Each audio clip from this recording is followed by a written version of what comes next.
Factors on which the resistance of a conductor depend. Resistance R is equal to V upon I. जैसे जैसे current की value increase, potential difference की value increase होती है, current की value उसी ratio में इंक्रीज होती है और रेसिस्टेंस हमको कांस्टेंट मिलता है। बट यदि किसी वायर का रेसिस्टेंस या किसी कंडक्टर का रेसिस्टेंस हम निकालें तो ये रेसिस्टेंस किस किस फैक्टर पे डिपेंड करता है। तो फर्स्ट ये डिपेंड करता है लेंथ के ऊपर। यदि हमने 1 मीटर लेंथ की वायर ली, उसका रेसिस्टेंस निकाला, सेम मटेरियल है। यदि हमने 2 मीटर लेंथ की वायर ली, उसका रेसिस्टेंस निकाला, तो हम देखेंगे कि जैसे जैसे लेंथ बढ़ रही है, इंक्रीज हो रही है, वैसे वैसे रेसिस्टेंस की वैल्यू भी इंक्रीज हो रही है सेम मटेरियल में। जैसे कॉपर हमने लिया, कॉपर वायर का यदि 1 मीटर लेंथ का वायर लिया तो हम देखेंगे कि उसका रेसिस्टेंस कम है। यदि वही हमने 5 मीटर लेंथ की वायर ले ली तो उसका रेसिस्टेंस और ज़्यादा हो जाएगा और उसी प्रोपोर्शनेट में ही इंक्रीज होगा, क्योंकि R is directly proportionate to L. L is the length of the wire या लेंथ ऑफ द कंडक्टर।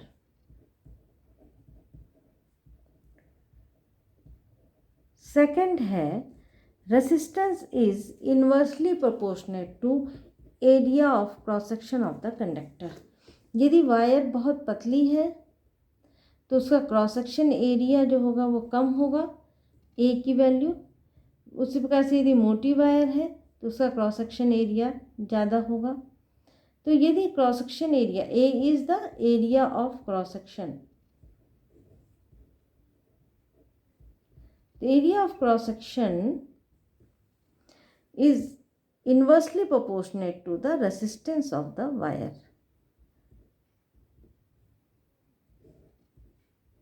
अब यदि इस फर्स्ट वायर में देखें तो ए की वैल्यू कम है और सेकंड वायर में हम देखें तो ए की वैल्यू ज़्यादा है।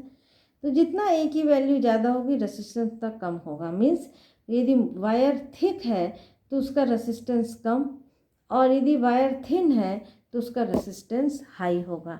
इसीलिए जो जहाँ पर हमको रेजिस्टेंस हाई करना होता है वहाँ पर हम थिन वायर का यूज़ करते हैं और जहाँ हमको रेजिस्टेंस को लो करना होता है वहाँ हम थिक वायर का यूज़ करते हैं। जैसे कि कनेक्टिंग वायर्स हम थिक वायर कॉपर की लेते हैं, क्योंकि थिक वायर होने से उनका रेजिस्टेंस लो हो जाता है।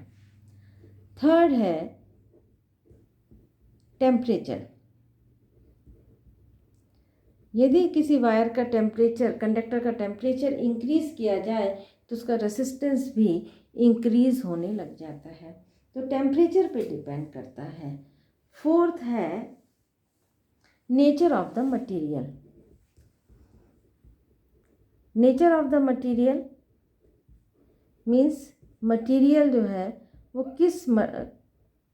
उसका नेचर कैसे है। जैसे कॉपर वायर है या एल्युमिनियम वायर है या हमने वुड ले लिया,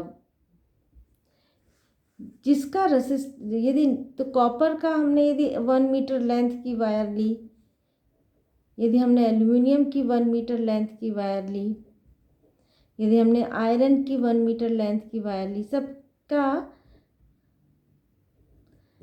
लेंथ सेम है, सबका क्रॉस सेक्शन एरिया सेम है, सबकी थिकनेस सेम है, बट रेसिस्टेंस यदि हम कैलकुलेट करें तो कॉपर का रेसिस्टेंस अलग होगा, एल्युमिनियम का रेसिस्टेंस अलग होगा, आयरन का रेसिस्टेंस अलग होगा। मीन्स रेसिस्टेंस जो है वो नेचर ऑफ द मटेरियल पे डिपेंड कर रहा है कि किस मटेरियल का कंडक्टर बना हुआ है। कॉपर की रेसिस्टेंस सबसे कम होता है, उससे थोड़ा ज़्यादा एल्युमिनियम का होता है, उससे और ज़्यादा आयरन का होता है। तो जैसे जैसे मटेरियल का नेचर चेंज होगा वैसे वैसे रेसिस्टेंस की वैल्यू भी चेंज हो जाएगी।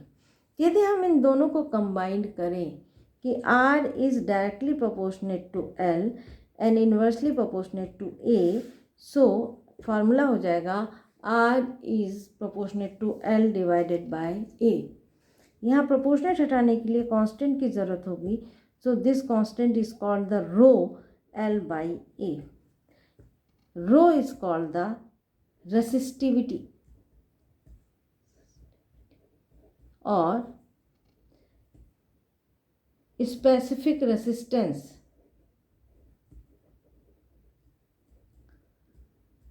सो rho is equal to R A by L. यहाँ पर ये फॉर्मूला बन गया रेसिस्टिविटी। तो रेसिस्टिविटी को यदि हमको डिफाइन करना है तो रेसिस्टिविटी क्या है? रेसिस्टिविटी जो है वो है आर ए बाई एल। यदि हमको रो रेसिस्टिविटी को डिफाइन करना है तो हम क्या करते हैं, ए और एल की वैल्यू 1 ले लेते हैं। A is equal to 1 metre length, L is equal to 1 metre length and A is equal to 1 square metre cross section area. यदि हम एक ऐसी वायर ले लें जिसकी लेंथ भी 1 मीटर हो और क्रॉस सेक्शन एरिया भी उसका 1 स्क्वायर मीटर हो, मीन्स वो क्या बन जाएगा, cube.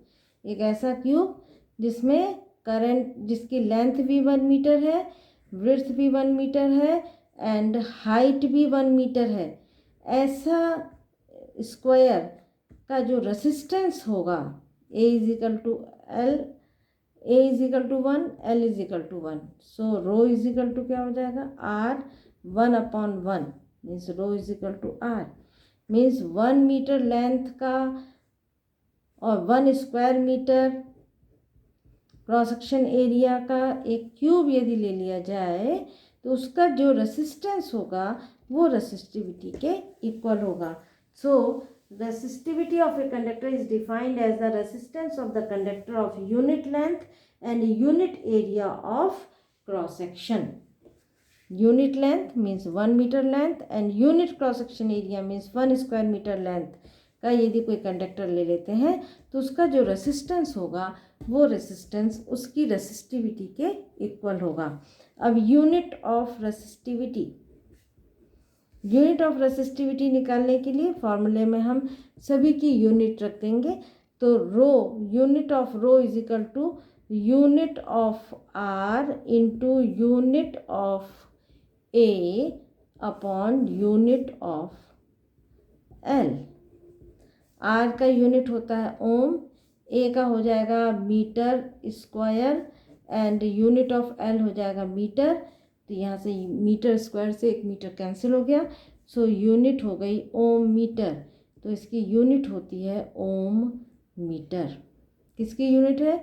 Unit of rho is ohm metre. ये रेसिस्टिविटी 2 फैक्टर्स पे डिपेंड करती है। फर्स्ट, मतलब रेसिस्टिविटी किस किस फैक्टर पे डिपेंड करती है? तो रेसिस्टिविटी 2 फैक्टर्स पे डिपेंड करती है। First, temperature of the conductor and second, nature of the material. Nature of the material,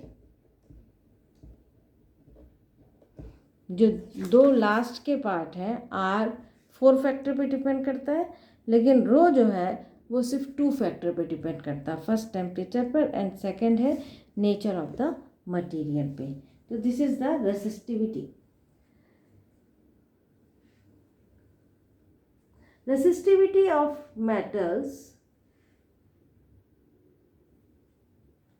और जो होती है वो सबसे कम होती है और उससे ज़्यादा होती है अलॉय की और उससे ज़्यादा होती है इंसुलेटर्स की। तो रेसिस्टिविटी नेचर पे डिपेंड कर रही है। तो यहाँ पे हम 3 पार्ट में इसको डिवाइड कर सकते हैं, एक मेटल, दूसरा अलॉय एंड तीसरा इंसुलेटर। इंसुलेटर का मतलब जैसे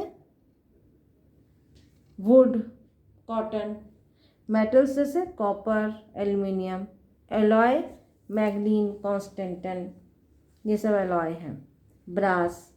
तो यहाँ पे मेटल की रेसिस्टिविटी सबसे लो, उससे ज़्यादा रेसिस्टिविटी अलॉय की और उससे और ज़्यादा रेसिस्टिविटी इंसुलेटर्स की। इंसुलेटर की रेसिस्टिविटी बहुत हाई होती है।